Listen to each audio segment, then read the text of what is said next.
Regardez la grande émission spéciale Ramadan et pour cette partie, nous avons le plaisir de recevoir Monsieur Rabah Slimani. Bonsoir. Bonsoir. Merci d'être avec nous ce soir. Alors je vous présente en quelques mots, vous êtes réalisateur, scénariste et producteur cinéma.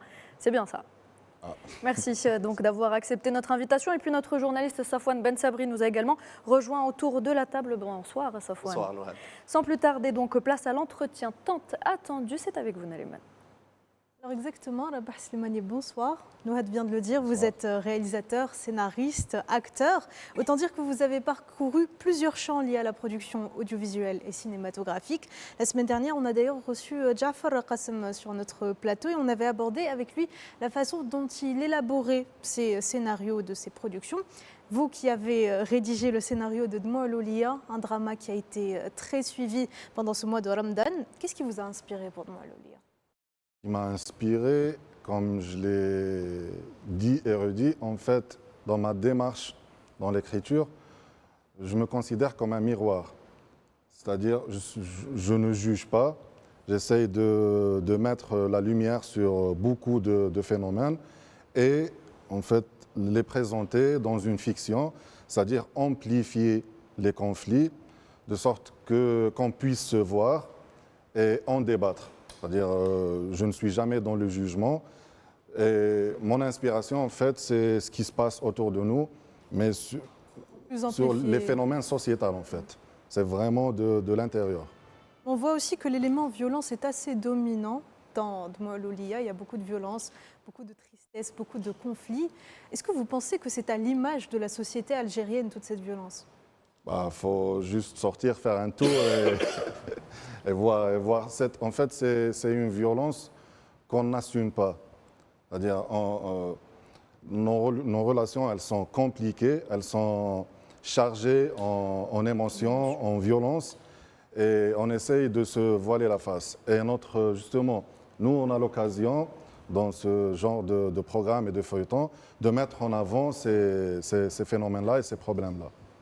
Très bien. Alors, nous savons, selon l'avis de plusieurs experts, qu'il y a une véritable crise du scénario en ce moment aujourd'hui en Algérie, dans le champ artistique et audiovisuel. Les scénaristes, on pourrait dire qu'ils se font assez rares. Comment pensez-vous qu'on pourrait encourager aujourd'hui le travail scénaristique dans notre pays ? Les scénaristes, ils sont rares. Non, il y en a énormément. Mais ceux qui arrivent à l'écran, ils sont rares. Pourquoi ? Donc c'est ça. Pourquoi ? Déjà, on a un problème de production. Il y a très peu de production. Donc, très peu de personnes peuvent montrer ce qu'ils savent faire. Et on a aussi un grand problème de formation. Parce qu'on a l'impression qu'écrire un scénario, c'est simple et c'est facile. Alors que c'est un travail purement technique. Le don, être doué pour raconter des histoires, ça, tout le monde peut le faire. Maintenant, écrire une histoire et faire en sorte qu'elle soit filmée, c'est-à-dire écrire pour l'écran et pour la caméra, ça, il faut vraiment être formé. Et on a, pour ne pas dire qu'on n'a pas de formation, il y a très très peu d'offres de formation dans ce domaine-là. Madi Ben Aïssa, vous rejoignez les propos de Rabah Slimani par rapport aux scénaristes ? Tout à fait. Le problème qui subsiste, c'est le manque de production, c'est-à-dire le nombre de programmes.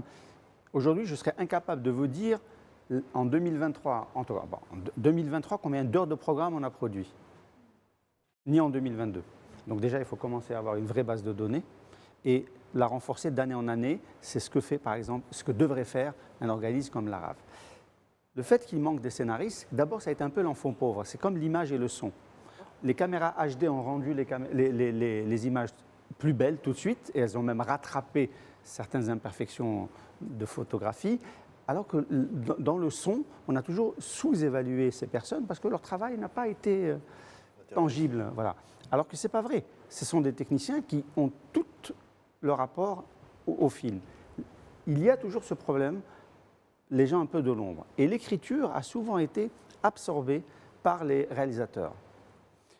Mais on voit émerger un certain nombre de gens qui arrivent.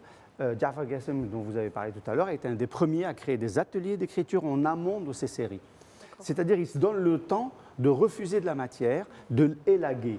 Alors que quand vous êtes pris par le temps, et là on parlera tout à l'heure du gros problème de la production de Ramadan, c'est que les validations viennent peut-être 2 mois avant Ramadan. Donc tout le monde écrit quasiment le jour le jour.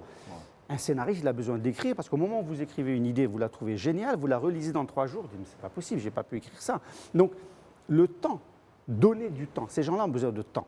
Il n'y en a pas un à qui on a dit est-ce que tu peux me préparer pour Ramadan 2025 une série là aujourd'hui. Non, ils vont venir le voir peut-être 4 mois, 5 mois avant.